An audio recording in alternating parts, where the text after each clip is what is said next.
অভিষেক ব্যানার্জি একটা open challenge দিয়েছিলেন। এখন ৭৬ ঘন্টা পার হয়ে গেল, ভারতীয় জনতা পার্টি তার কোনো উত্তর দেয়নি। অভিষেক ব্যানার্জি বলেছিলেন যে মিথ্যাচার করার জন্য কেন্দ্রের বিজেপি সরকার জনগণের টাকা নষ্ট করছে। আমি অভিষেক বন্দ্যোপাধ্যায় বিজেপি নেতৃত্বকে আমার সঙ্গে মুখোমুখি তর্কে বসার চ্যালেঞ্জ জানাচ্ছি। পাশাপাশি 2021 সালে রাজ্যের বিধানসভা পরাজয়ের পর থেকে আবাস যোজনা এবং 100 দিনের কাজের মতো প্রকল্পগুলিতে যদি কেন্দ্র 1 পয়সাও বরাদ্দ করে থাকে তাহলে তার শ্বেতপত্র প্রকাশ করার চ্যালেঞ্জও জানাচ্ছি। এর কোনো উত্তর আমাদের কাছে আসেনি, বরং বিরোধী দলনেতা তিনি একটা টুইট করেছেন। টুইট করে দেখিয়েছেন যে 21-22 সালে 16-17 টাকা 687 কোটি, তাই তো, 687 কোটি টাকা কেন্দ্রীয় সরকার বরাদ্দ করেছে। তো সেটা তো আমরা, উনি যেটা টুইট করেছেন সেটা তো আমরা আগেই অ্যাকনলেজ করেছি। প্রশ্নটা 18 সালের টাকা 21 সালে এই নির্বাচনের আগে অবধি মেটানো হচ্ছে, আবাস যোজনার টাকা, নারেগার টাকা। 21 সালে তৃণমূল কংগ্রেস গোটা ভারতবর্ষকে বিস্মিত করে এখানে 200 সিটের ওপর পাওয়ার পর আমরা দাবি করছি, আমরা বলেছিলাম যে আমাদের একটা টাকাও, না আবাস যোজনায় না 100 দিনের টাকায় কেন্দ্রীয় সরকার আমাদের একটি ফুটো করিও দেয়নি। 75 ঘন্টা আগে 76 ঘন্টা আগে অভিষেক বন্দ্যোপাধ্যায়, আমাদের সর্বভারতীয় সম্পাদক, মাননীয় সাংসদ, তিনি একটা চ্যালেঞ্জ করেছিলেন যে যে কোনো লোক আপনাদের এসে আমার সঙ্গে ডিবেট করতে পারেন, যে কোনো উচ্চ পদস্থ কোনো নেতা, যদি কেন্দ্রের কোনো আমলা আসতে পারেন, এসে তর্ক করতে পারেন। আগামীকাল উনি বালুরঘাটে যাচ্ছেন জনগর্জন সভা করতে।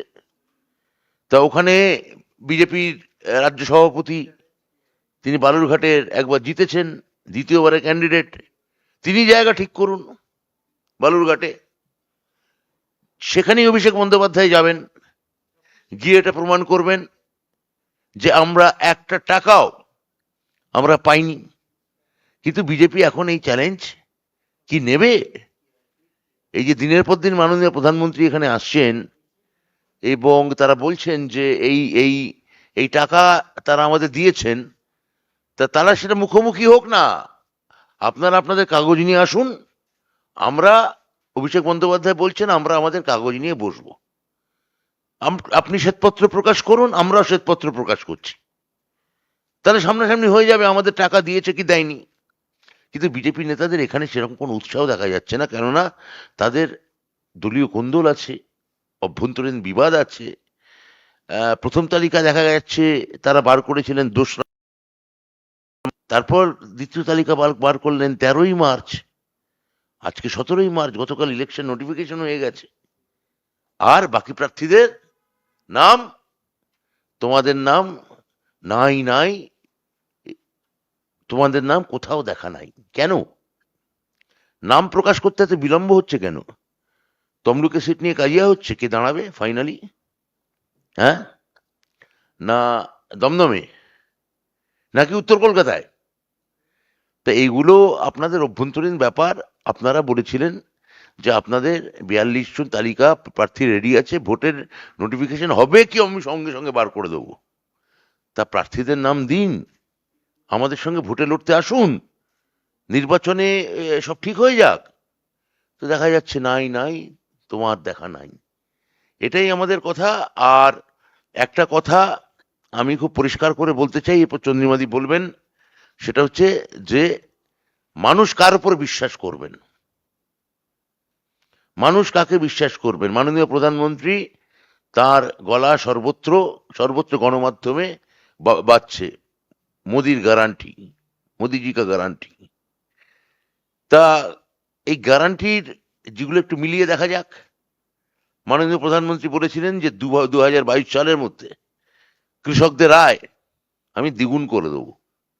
20 সালে এটা উনি বলেছিলেন, উনি ব্যর্থ হয়েছেন।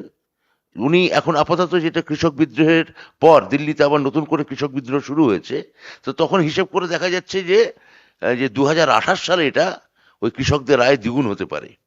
প্রত্যেক দিন দেশে এখনো উত্তর ভারতে 30 জন করে কৃষক আত্মহত্যা করছেন। আর দিদি তিনি এসব বলেননি, এরকম সোজাসুজি কোনো গ্যারান্টির কথা বলেননি, কিন্তু দেখা যাচ্ছে তিনি এতটাই কৃষি এবং এই ধরনের কৃষিজাত কাজ যারা করে থাকেন তাদের পক্ষে এতটাই যে দেখা যাচ্ছে যে আমাদের রাজ্যে আয় তাদের 3 গুণ ইতিমধ্যে বেড়ে গেছে। এই মুহূর্তে তাদের আয় 91,000 টাকা থেকে বেড়ে 2.9 লক্ষ টাকা বছরে। মোদির ভারতবর্ষে এই মুহূর্তে সারাদিনে 67 লক্ষ শিশু তারা জাস্ট একবেলা খাবারও পায় না। নামকা ওয়াস্তে একবেলার একটা খাবার হয়তো জোটে, পরিসংখ্যান সূচক বলছে। আর আমাদের এখানে দারিদ্র্য হ্রাস পেয়েছে।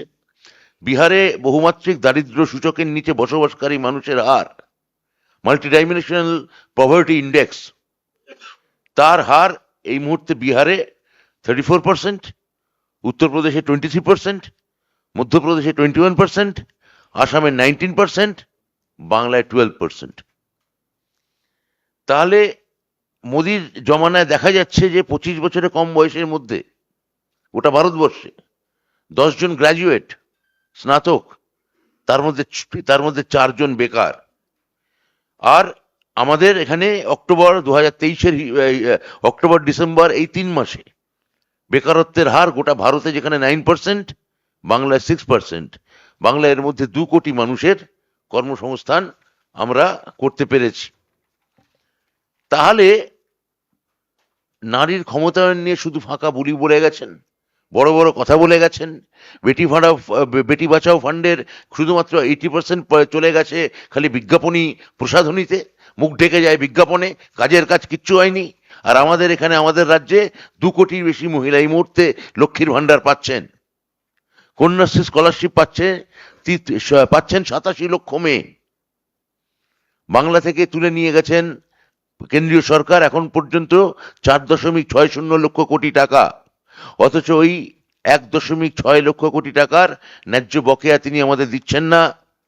59 লক্ষ 100 দিনের কর্মীদের টাকা দিচ্ছেন না। 11 লক্ষ আবাস যোজনা সুবিধাভোগীদের টাকা তিনি দিচ্ছেন না। দিদি এই সব টাকা মাননীয় মুখ্যমন্ত্রী তিনি সব টাকা রাজ্যের তহবিল থেকে 59 লক্ষ 100 দিনের কর্মীদের টাকা দিয়ে দিয়েছেন, দেওয়া শুরু হয়ে গেছে। কর্মশ্রী প্রকল্প তিনি ইতিমধ্যেই চালু করেছেন। প্রত্যেক মানুষের 50 দিনের কাজ তিনি সুনিশ্চিত করেছেন। গ্রামীণ এলাকায় ওই আবাস যোজনায় 43 লক্ষ বাড়ি আমাদের রাজ্য সরকারের টাকায় তৈরি হয়েছে এবং কেন্দ্রীয় সরকারের থেকে বকেয়া টাকা একটি ফুটো করিও আসেনি। আমি আবার আশা করছি অভিষেক বন্দ্যোপাধ্যায় যে চ্যালেঞ্জ দিয়েছিলেন, ওনাদের মাননীয় রাজ্য সভাপতি কালকে বালুরঘাটে আসবেন।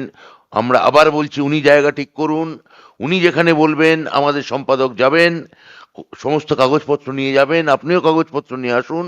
যদি সামনাসামনি একটা তর্ক হয় এবং গণমাধ্যমের সামনে যদি এরকম একটা ওপেন ডিবেট হয়, সেটা গণতন্ত্রের পক্ষে স্বাস্থ্যকর, গণতন্ত্রের পক্ষে ইতিবাচক। আমরা এই চ্যালেঞ্জ ছুড়ে দিচ্ছি। আশা করছি রাজ্য সভাপতি বিজেপির বা অন্য কেউ উচ্চস্থানীয় কোনো নেতা এই বিতর্কে সামিল হবেন এবং সাড়া দেবেন। আমাদের ভিডিও ভালো লাগলে লাইক এবং শেয়ার করুন। কমেন্ট সেকশনে গিয়ে জানান আপনাদের মতামত। আরও ভিডিও পেতে আমাদের চ্যানেল সাবস্ক্রাইব করুন এবং প্রতি মুহূর্তে খবরের আপডেট পেতে প্রেস করুন বেল আইকন।